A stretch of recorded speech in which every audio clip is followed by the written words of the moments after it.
Okay, so we're going to start with our leather.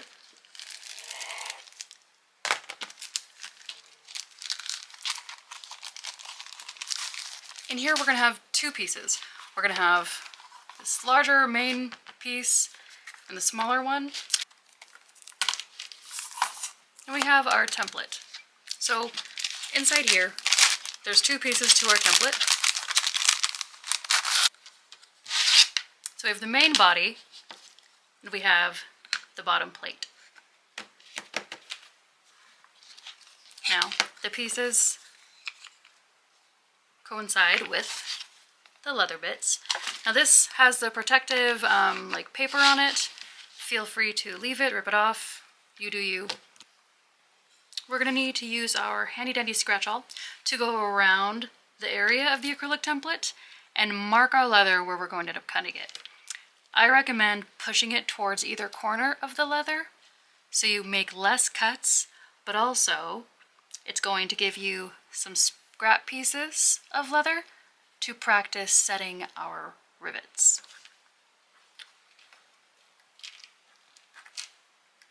So I'm just going to lightly trace around the edge of the template while holding it in place with my other hand. If it moves, you just need to realign it, but you should just be able to scratch around, and then when you take it off, you'll have light markings of where you need to cut.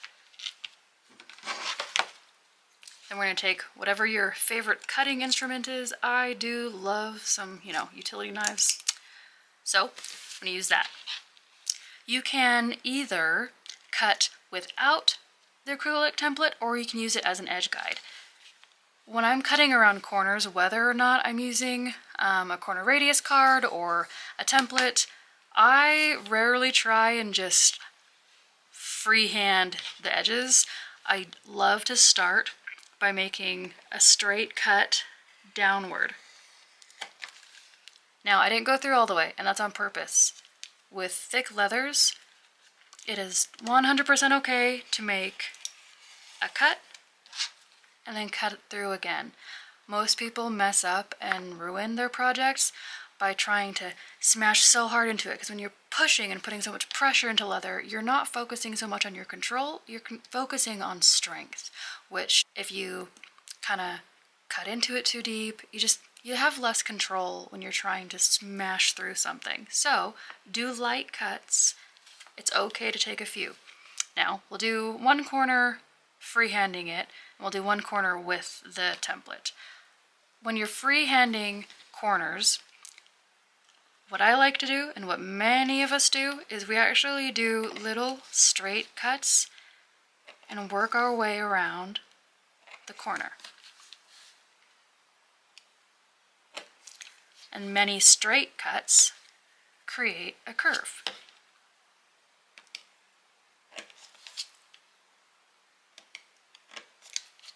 Now, if we're going to use our template, we rest it against the edge. Make sure we're lined up with our scratch lines. And you can do less cuts because you're just using the edge of the template as a guide, but same rules apply. You end up doing the same thing. It's just a little bit less scary because you're not completely freehanding it. But if your template moves while you're cutting, you're going to cut into your project and potentially ruin it. So I like to take my time and make the many little cuts. Now we have our little scrap leather. On this side, I'm going to curve the corner before I make a straight cut. Well, I guess I'm making lots of little straight cuts, but by curving around the corner.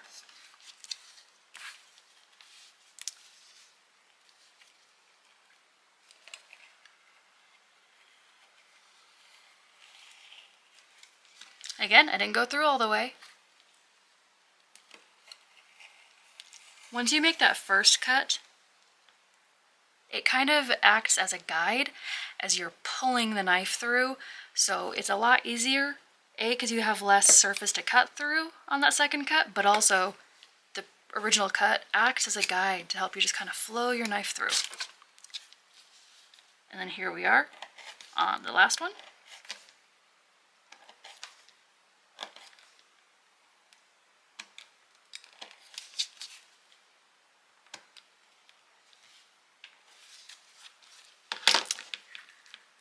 And we have cut out this. Now we're going to do the same thing with our larger piece of leather. We're going to put the main body of the template on. And again, I'm going to push it towards one edge, I guess 2 edges, because I want to utilize the straight cuts of the leather and have little bits left over on the edges for practice. So I'm going to scratch around my corner.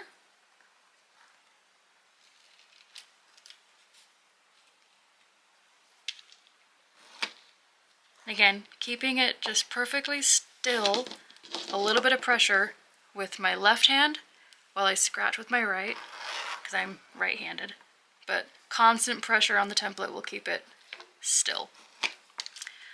I'm not gonna scratch around on the inside. We're focusing on the outside right now.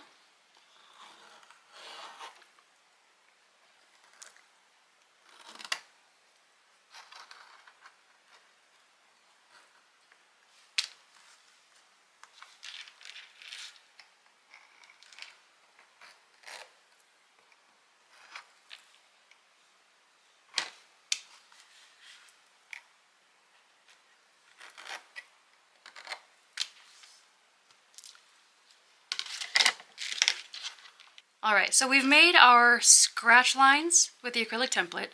Now we're going to actually cut it out.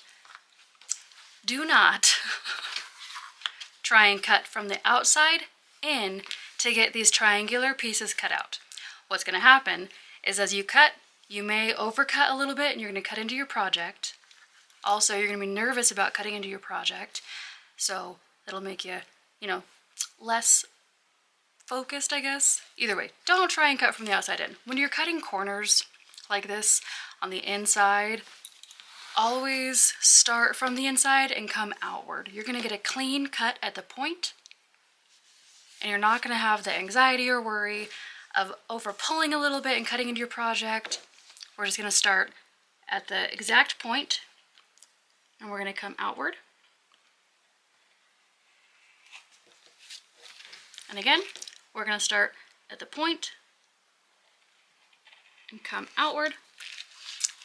And we didn't go through all the way, so we're just going to go back and we're going to press in, and then voila. Perfect point.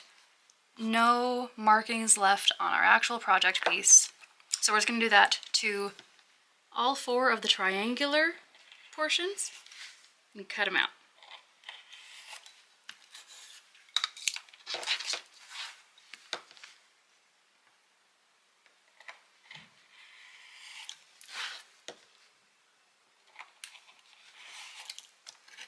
Almost.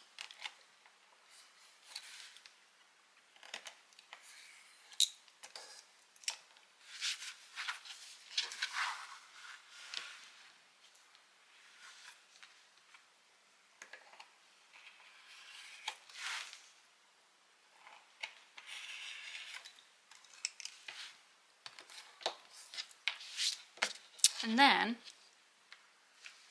we're going to make multiple cuts to get the curve where we want it.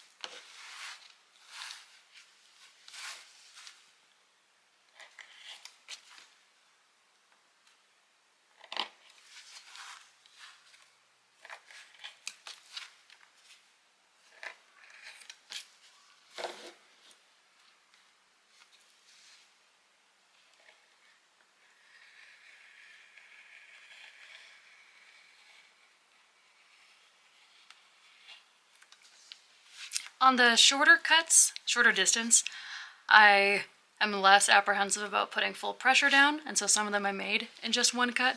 But these long lines where you need to be more focused on being meticulous versus strong, I always go not full pressure when I'm trying to cut through. Veg tan is much more difficult to cut through than most chromium tanned leathers. So you get a feel for the different ones the more you learn, or the more you go.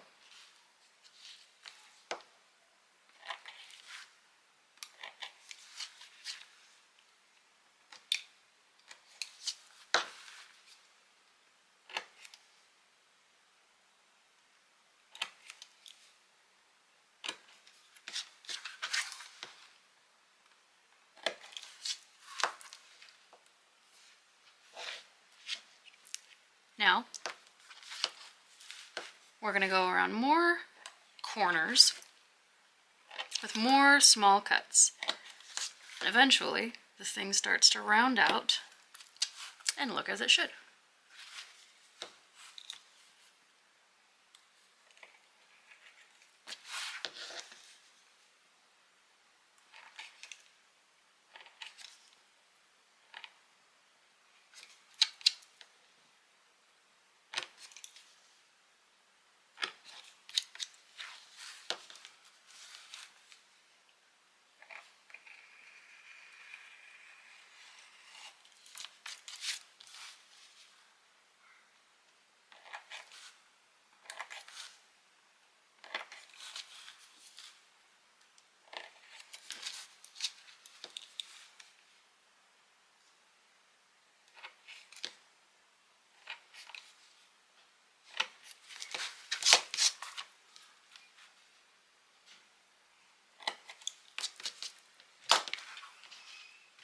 Now the main body has been cut out, we're going to take the acrylic template again and we're going to place it on. Make sure that it's centered. Then again, using the scratch awl, we're going to trace teeny holes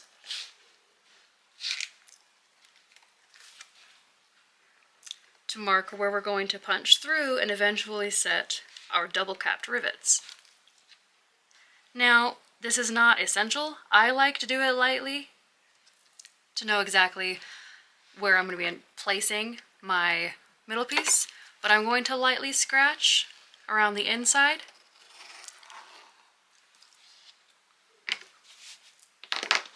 Leaving a marking. Before we go any further, you can choose whether or not you want to have the finished side as the inside of your valet tray or the rough side. The difference is, once it's actually put together, you'll have the rough or raw mixed in with the finished side, and you'll have the finished side as an exterior, or you can have your finished side as the inside and the rough as your exterior. Totally personal preference.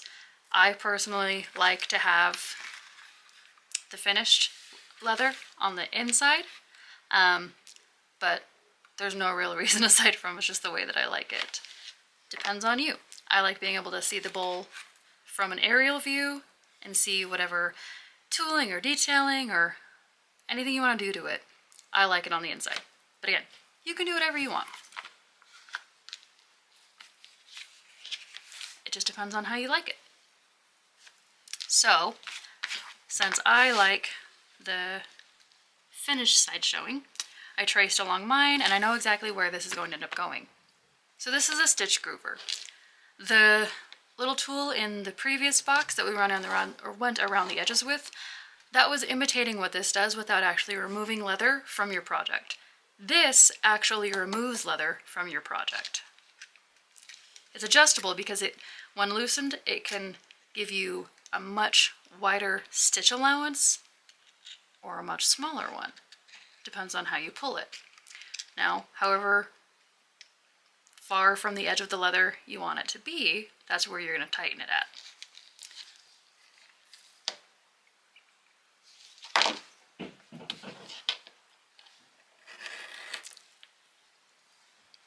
This is what it does. It creates I guess it's like a little canal in the leather that allows the stitch to sit flush with the top of the leather. It also makes it less leather for the stitching tine or the stitch punch to go through, and it gives you a perfect line to follow, because as you pull it across, this portion rests against the actual leather edge and keeps it in a nice straight line. For example, if I were trying to do it, I have some that don't have guards on them. So this one has no guard portion. It's just a groover. It's very difficult to keep it perfectly straight. I'm pretty good, but that's not straight. Which is why that edge guard comes in very handy. So you just make a perfect little straight guided notch groove, which is why, it's called a stitch groover. So we're going to take our stitch groover, and the way you hold it is you want to hold it more against the leather versus up and down. It wants to be more parallel with it, but at a slight angle, if that makes any sense. So with our little practice pieces that we had cut off, feel free to practice a little bit with steady, consistent pressure, drag towards you. Don't try and go up, but keep the tool somewhat parallel with the table, because that's how you're going to drag it through. The way this tool is designed, it's kind of the same logic as a potato peeler, but with a circle instead of an oblong, like cut out in the razor blade. So it has a circular cut in it, which is why it only cuts off little circles, but it's exactly like a potato peeler. You're just peeling little strands of leather out of it.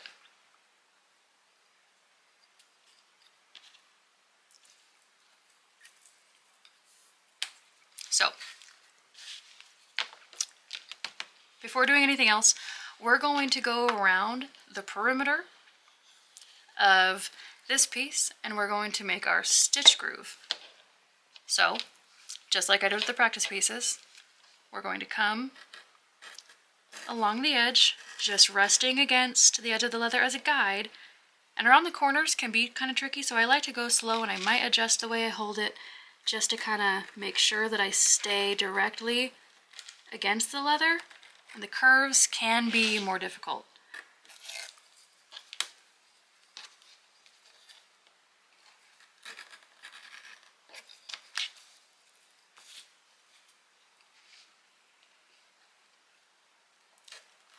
Just try and go slow and steady. Make sure that you maintain that pressure, or else if this portion jumps off the leather, it's gonna kind of groove into your project. And we don't want that. We want to have a smooth, consistent line all the way across. Sometimes these get a little bit clogged. When they do, sometimes I don't want to keep trying to dig into my project. I'll give it a quick pull across something else to clear it out, and now mine's empty again. When they're clogged, they don't really work the best. I probably have 12 different stitch groovers. They all clog. I've yet to find one that's uncloggable. But since it was kind of jumping up here when it was clogged, I'm just going to go around it again. And then we've created our stitch groove.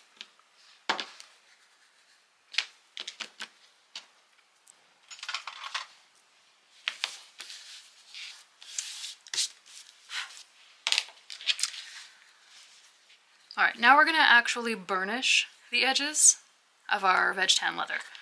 If you have a edge beveler, now is when you would want to bevel the edge prior to burnishing it, but since we don't cheat and use tools that haven't come in kits, we're going to skip that process. We will be having edge bevelers, we just don't have them yet. So, we're going to take our toconol, we're going to go along the edges. That is the sound of my cat on a window grate.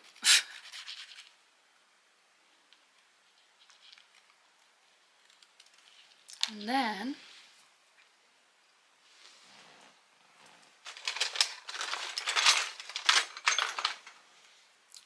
we're gonna take our burnisher and we're gonna burnish it. And that is how we're gonna take our rough edges to shiny, finished edges.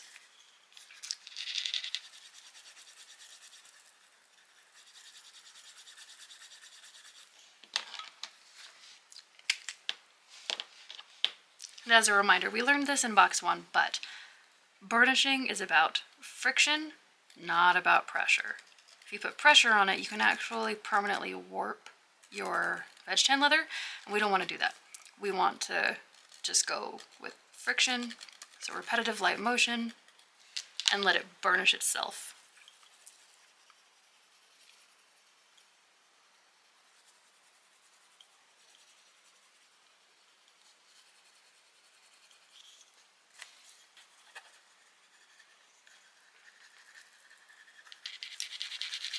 If you push too hard on your leather, you'll see that the edges start to curl up. In that case, just use your burnisher and try and just burnish them down softly. But if that starts happening to you, it's because you're putting too much pressure on it. You don't want to put pressure.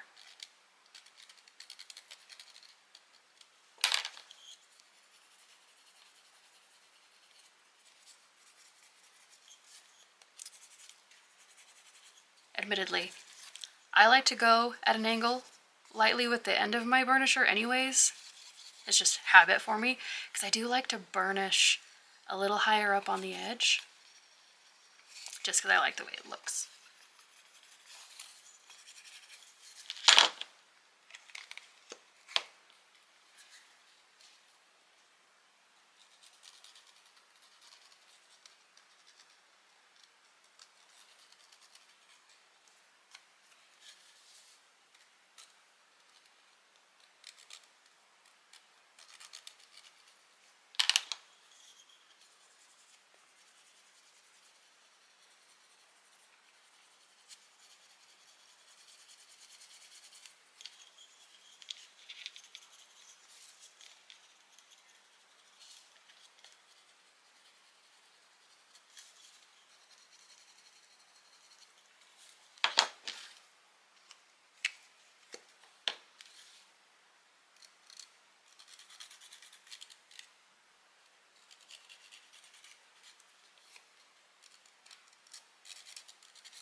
All right, so we've done the edges on this, and now we want to do the edges on this.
if you have run out of Tokonol,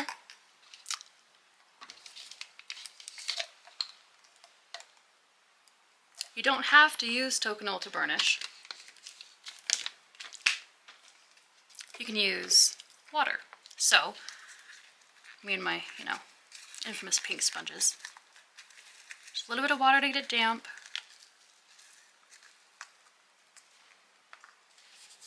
This is water with a little bit of Tokonol mixed in, just because it comes from my sponge, but on large areas, like this is a larger area to burnish, I do like to use sponges, just because it's a bit faster that way.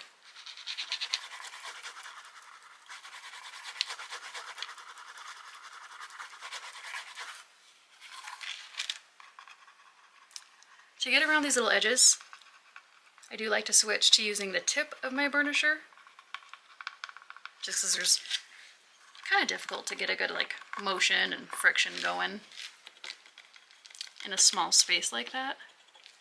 But luckily we can bend the leather a little. If you're using water, be careful.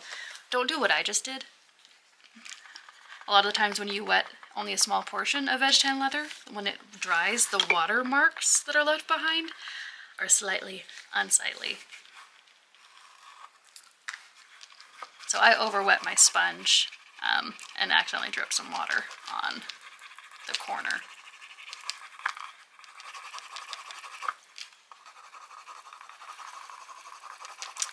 But as you can see, so water burnishes it up quite nicely. It's just not going to give you the same sheen, I guess, as using the Tokonol. But water is like the original method. Tokonol was created after the fact.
A lot of times when I'm burnishing, I actually listen to it more than look at it.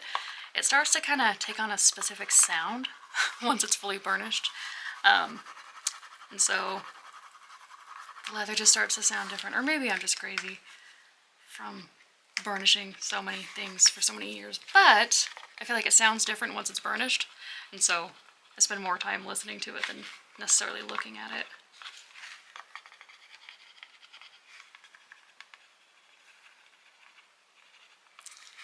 It gets like a specific squeak.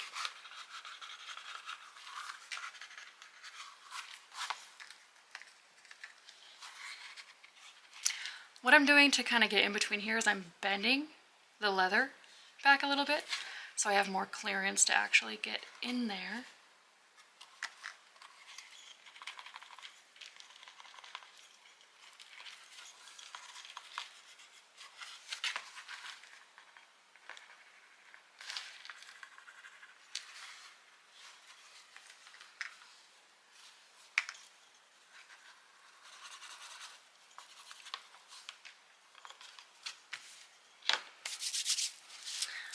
Alright, so we've done the edges. And now we're going to grab the double-sided tape And we're going to go around the edges of the rough side.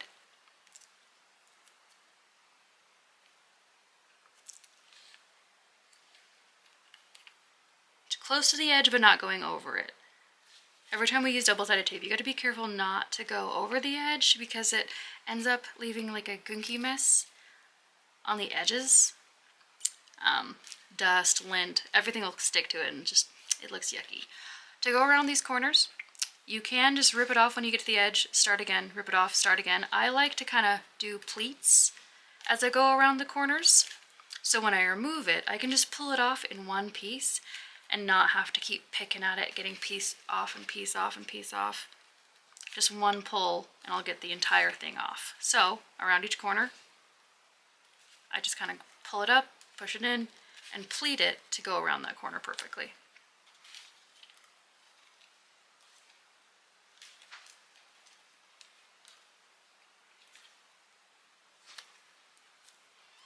And then press it down.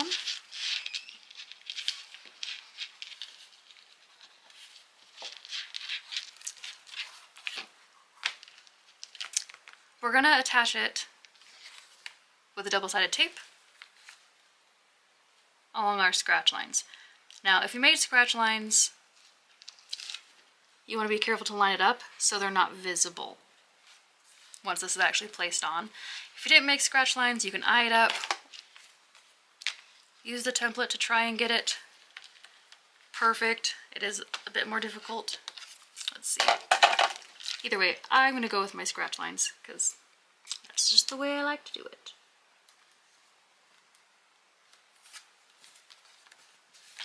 Now, since I put the tape on in one piece, I'm going to use my scratch awl to poke it and be able to pull, and as I pull, I'm able to press down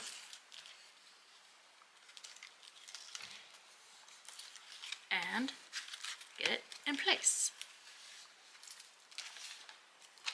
And then we have one long snake from the backing from our tape. Now, that has been attached.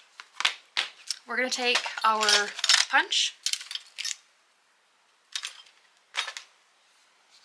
and since our marking holes are a lot smaller than our actual hole punch, we're just going to eye it, center it, and see if it's going to line up, which it is. I'm going to throw something under the leather, place it on, and then we're going to hammer through. And we have our hole.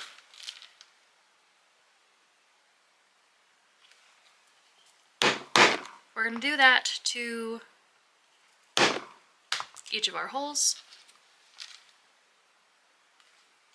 Or I guess they're future holes, current scratch circles.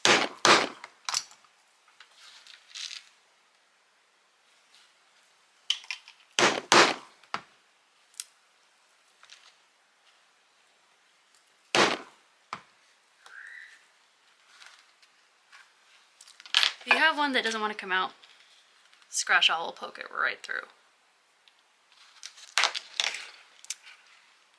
Consider yourself warned.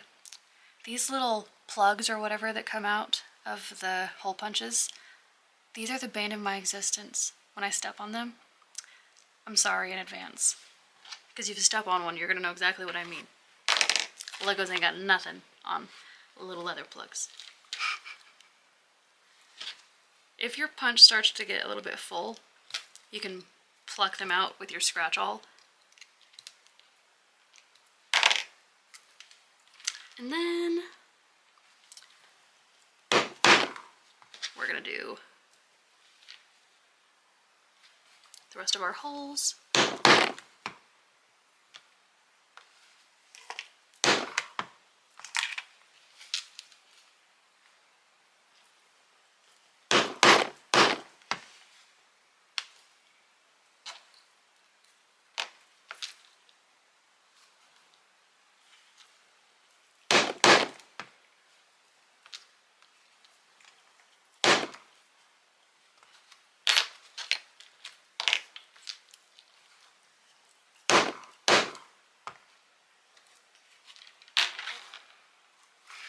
All right, so we have all of our holes in place.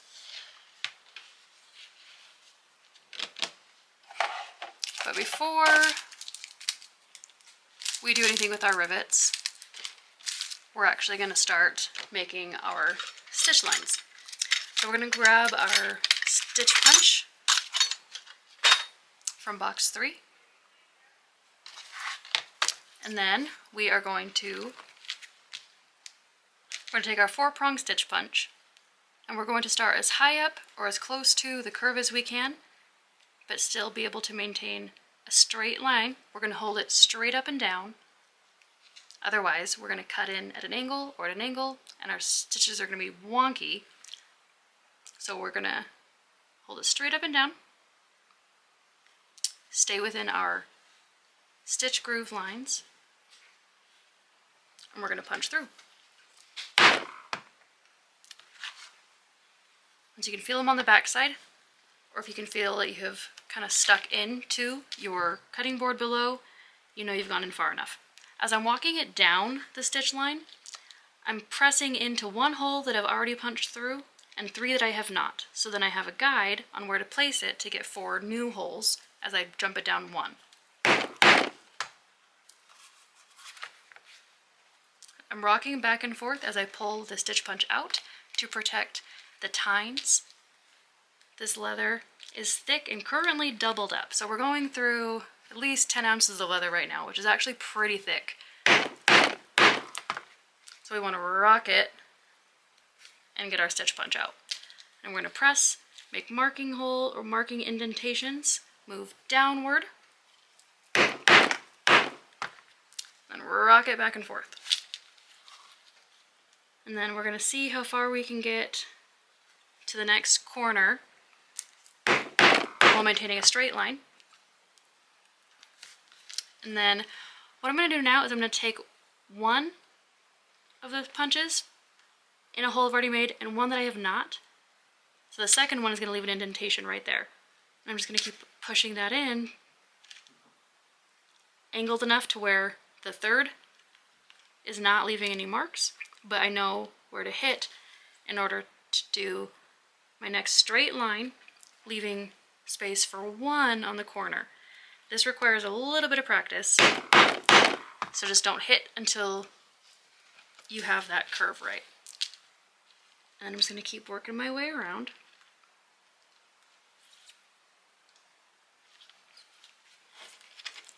Let's see if I can angle that a little bit better.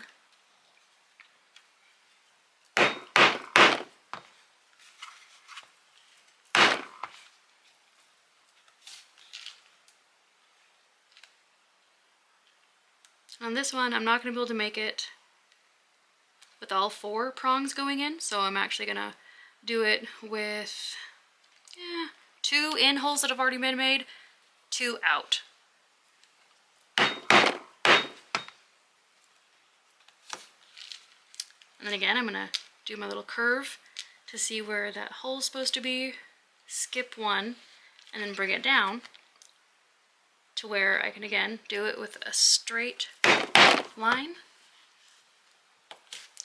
leaving 1 not punched through, and repeat that down this side.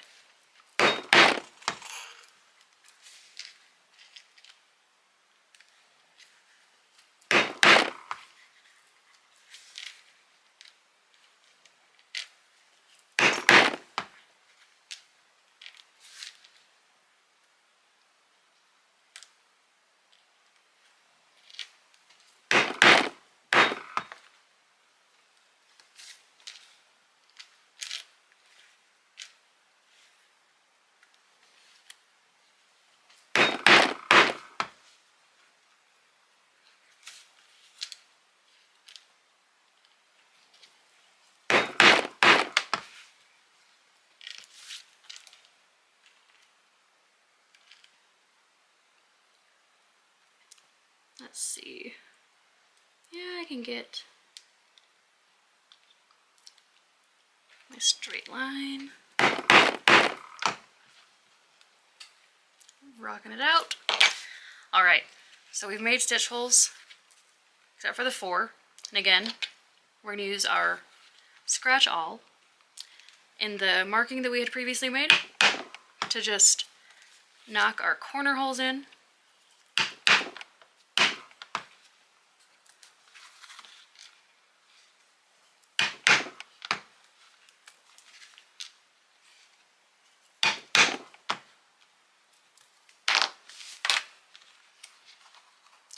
Now, they all have been punched all the way through. Just feeling my corner one, it seems like it maybe isn't as deep. Let's see.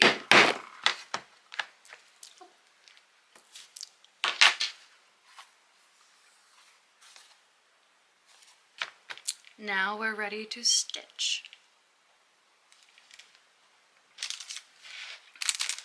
We're going to grab our Ritza tiger thread. This color is Havana Cigar, and the size is 0.8 millimeter.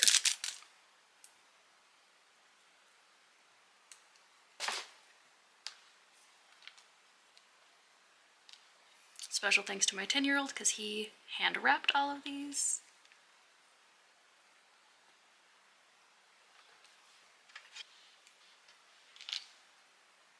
And since this is wax thread, we're just going to pinch and pull to make more of a chiseled edge on the thread. Pull it through. We're going to do the same thing to the other side. We're going to pinch and pull, slide it through. Then we're going to want to make sure that we have even distance on our thread ends.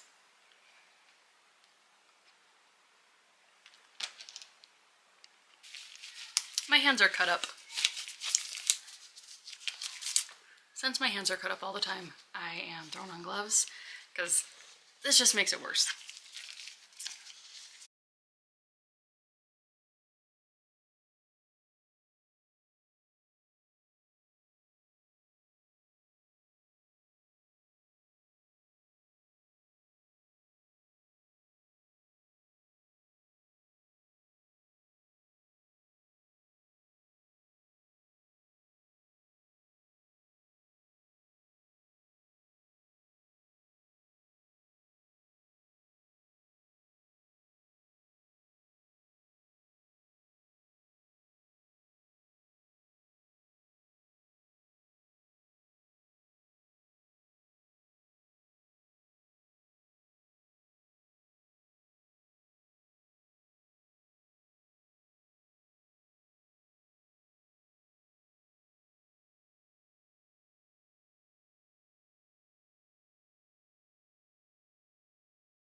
Alright, so now we're gonna grab this, little thing.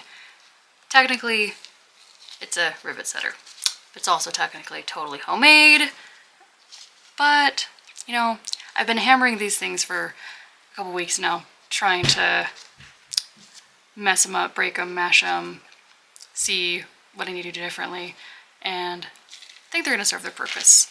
So, we are going to grab our rivets.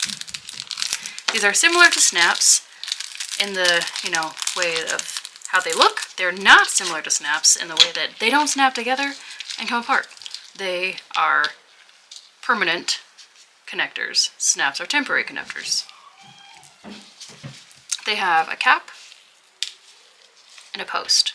So in these, I have put 5 sets. We're going to need 4 for our project, but I threw in an extra one so we could practice. So we're going to grab a piece of our scrap leather, and we are going to yes, I like to lose things. We're going to take our piece of scrap leather and we are going to practice. Oh my Hannah. Did I mention that I have 3 sons? So, we're gonna hit through.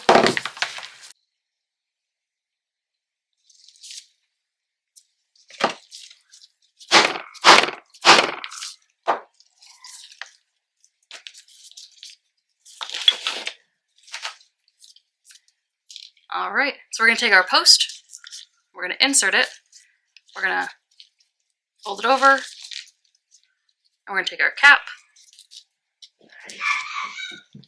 and throw it on. So you're gonna hear it snap together. They look the same on each side. Now we're gonna take the concave end, set it on. We're gonna hold this perfectly straight up and down. So, like so. If you hold it off to the side, it potentially will bend your rivet. All we want to do is hold it straight up and down, hold it steady, and give it a whack. Now, there's no longer a gap between the pieces of leather because the post and the cap have connected. Now, they are, they're stuck together quite nice. So these are double cap rivets. They are excellent. These I got from Tandy, and they're size small. But for the sake of science, let's see. We're gonna take some calipers, and we're gonna see their millimeter size. So they're 7mm snaps. For some reason, the packaging at Tandy doesn't say that, but they call them size small. They are 7mm. Oh my gosh, I keep calling them snaps. These are not snaps, I'm sorry. 7mm rivets. I'm nuts. Well, I think we all know that I'm nuts, but I'm extra nuts apparently today. So 7mm rivets. They are 7 by 7.5. I'm assuming half. No, it's 1. Yeah. 7 by 7.5mm. When you go to buy these online, if you go to buy them online, they're generally sold by their unit of measurement. Like, they're not just called small. So, whether you get them from Tandy or somewhere else, there you go. So, we are going to take the more square end and put the triangular end, or the triangular little tab, behind it. So, this is what we'll have going on. I'm going to take my post, push it through to where it's gone through both, and then cap it. Now, you hear a little snap sound as they go together. They're just clicking inside of themselves. And then once we've done that, then we again want to do this at this weird angle. Let's see. I want to show you what I'm doing, but this is a very awkward angle.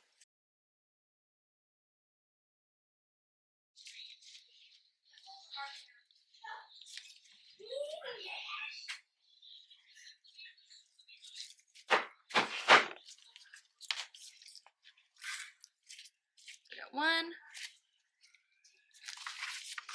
We're going to do it again.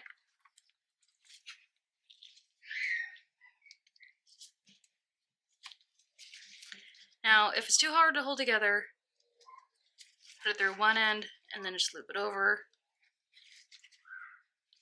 Once you get it through, it'll be easier to hold in place. And then we're going to add another rivet.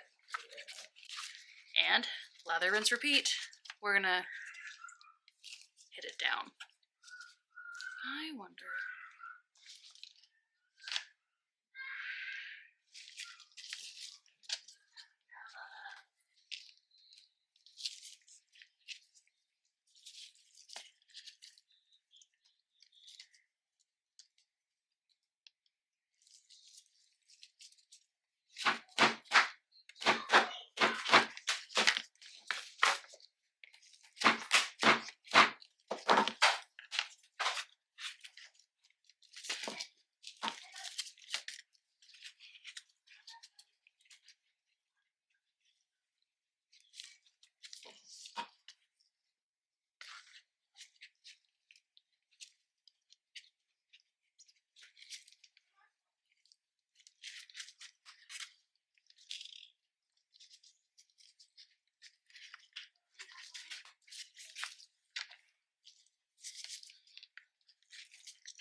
Depending on whether or not you decide to put your end flap inside or outside of your side flap, the ends of your valet tray will look a little bit different.